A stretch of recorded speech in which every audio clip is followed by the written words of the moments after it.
Welcome back to the podcast, everybody. Today, I'm going to be talking about the Virginia Abortion Amendment. That is something that a lot of people are passionate about. It's something that I've gotten a tremendous amount of questions on.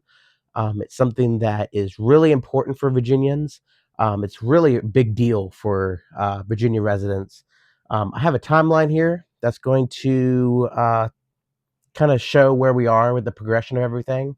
The abortion amendment did pass the House and I believe the Senate or whatever back a couple months ago. So that is big news with this abortion amendment. Um, Here is a timeline of stuff. I'm going to read this off. I will also post this on my comment section on Facebook. If you are on YouTube, I am terribly sorry. But um, the first session up here is step one. We have already passed that. We are currently on step two, which is an election of the House of Delegates must occur before the amendment is taken up. So uh, the election in November will help decide whether this amendment will move forward or not. Republicans need to pick up, I believe it is 3 House seats in order to stop the Democrat abortion amendment here in Virginia. If Republicans do not pick up those seats and this does continue, then we'll move on to the second session in 2026, which is step 3 of this process. And the amendment is introduced again. The language of the amendment cannot be altered, and the amendment must pass both chambers. So if it's a Democrat, House and Senate, it's going to pass.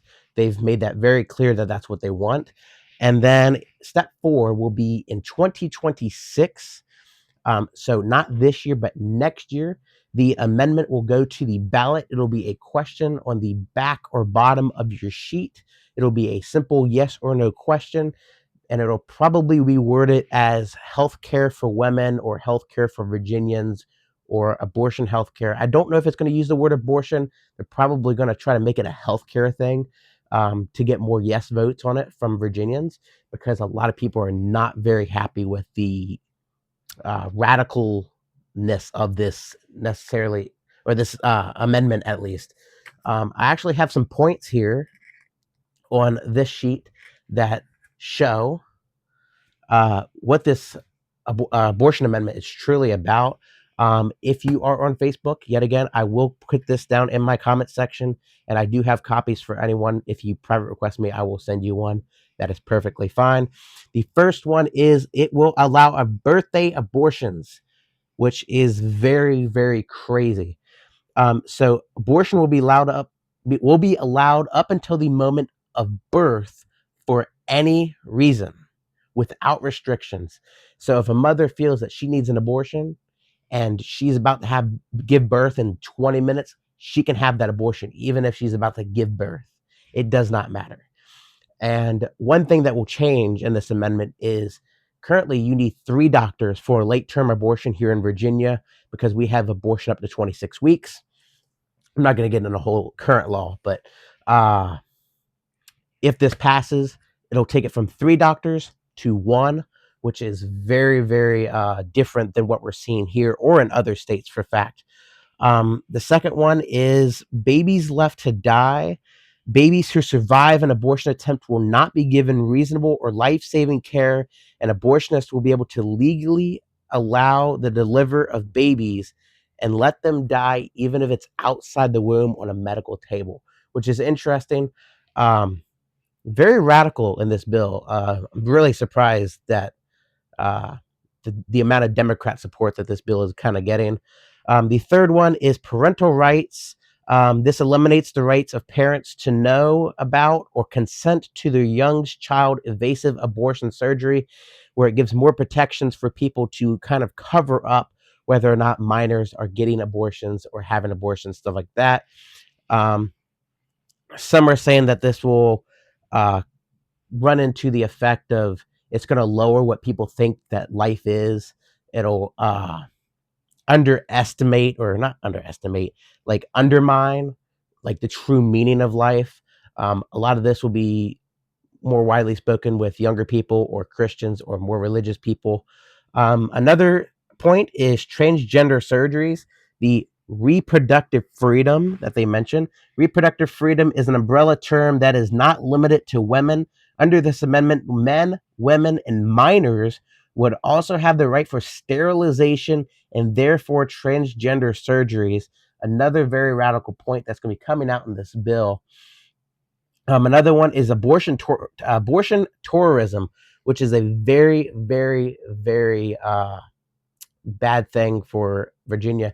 So basically, abortion tourism is where people come from out of state to your state to get an abortion because your state has less strict abortion laws. Like over the last several years, last 6 years, Virginia's seen about a 30% increase in out of state abortions due to our current laws, which are still pretty pro abortion. Um, but this amendment will make Virginia the abortion capital of the country. Like this, Virginia will in fact be one of the most pro-abortion states up there. What else? Yep, here it says since Dobbs, there has been a 30% increase of out-of-state abortions occurring in Virginia. The next point, though, is countless more deaths. And in the year 2023, Virginia saw 35,000 children lose their lives from abortion. Um, and Virginia's annual volume of abortions grew 103% in the last 6 years with no restrictions, no limits, and no life saving measures. The lives will only increase, which, if this amendment does pass, it'll in fact really shoot up the amount of abortions that we are seeing, especially with the out of state abortions that would be occurring. And the last one that is on this list is the about embryos. The open-ended and undefined phrase of reproductive freedom would allow for unregulated sale and purchase of human embryos and unethical research, commodifying human beings and leading to the degrading of women. Which I have to look more into the embryo thing. I haven't looked that closely into what the bill actually says regarding embryos. I'm sure that it's going to be pretty radical compared to how the rest of this bill has been. Um, it was more crazy. Some of the Democrats had some really, really wild fantasies with this bill, but a lot of that stuff was shot down. I know at one point someone mentioned the possibility of abortions up to 3 days after birth, which that is not in this, from what I can see. But I heard that that was something that someone had mentioned. I'm not sure exactly who that was. If I can figure that out, I might put that in a future session because I'm sure I'll be talking about this again because I'm sure people are going to have more questions, things like that. But that is the main gist of this. I think it's really, really. I don't think it's a really great amendment at all.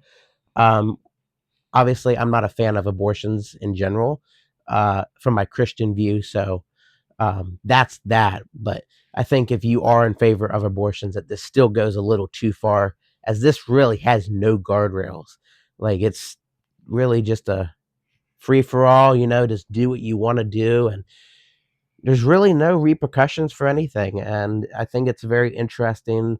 The wording of it, they've cut out a lot of wording for the current amendment that we currently have here in Virginia. Um, I think that this is going to be a big topic for this election and for the next election.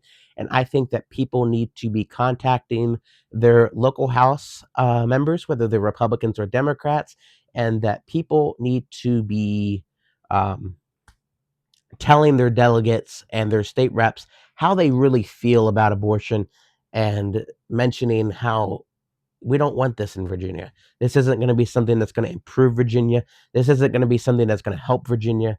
This is only going to cause more problems. It's not moral at all. I don't think that this amendment is moral whatsoever.